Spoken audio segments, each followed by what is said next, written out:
نگه داشتم، آخرین درگیر داشتم خودم این نفس رو انجام بدم و یه طرفی از فکر میگه مثلا یه نفر شاید بتونه استفاده کنم، همین باعث خوشحالی ما میشه.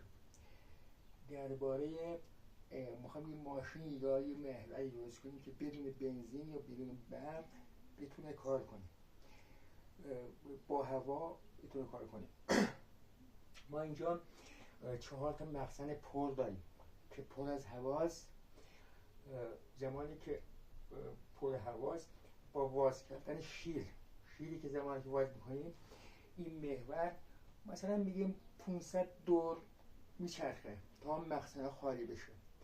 زمانی که در حرکت هستش این محور باعث میشه این محور رو به حرکت در بیاره. زمانی که به حرکت در بیاد اینجا کمپرسور باد میذاریم، وقتی که حرکت میکنه با این محور میچرخه، وقتی محور بچرخه باد تولید میکنه و دوباره که باد تولید کنه از جهت لوله باد برمیگرده به مخزنی که داره ازش باد خالی میشه دوباره پر میشه و این باعث میشه حرکت مثل زنجیره میشه. از اون باد اینو میچرخونه، این باد تولید میکنه و چیزی حرکت میکنه که کمپرسور باد تولید میکنه و یه چیزی که راه میفته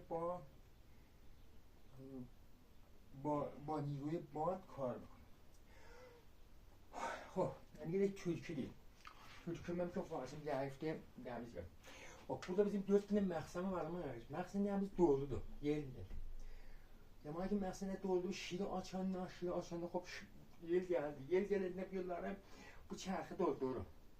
Bu səmən boks bad bəri ki qüddətli aslında. Zamanı ki bu yel ta gələ müxadiriyə məsələn 500 dör dolanır. 500 dör vaxtı ki bu dolanır bir yola düşərlər. Bu çarx yola düşürür.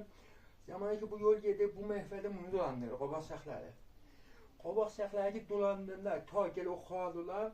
Çün bu da yedirir, bais olar burada kompresör bad qoyan ki bu dolanır, pistonlar işləyəndə yollar yel tolid edər, gələn işləyən təvəssüt lülə, qeydə gedə məxsənə. O da balı payını eləyər. Bilmə o gördüyüm məsələn, oradan çox yel gəldi. Ehyanə pompumuz çatmadı. Başarıq məsələn kompresör badı 3 yeli 4, 5 həndimədir. Ki onu açtı. Bu cür bais olar bu təvəssüt yel bir dənə hərəkət eləyəndə benzin istəyir, nə bilim bəğ səslənmir.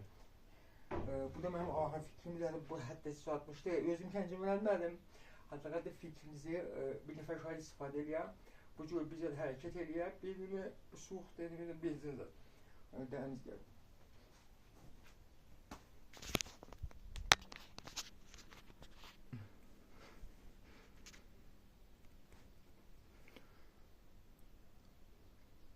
خب bu nəqşəsi də hər kəs qeyri-qeyri halını paylaşıb bizdə halını paylaşıb.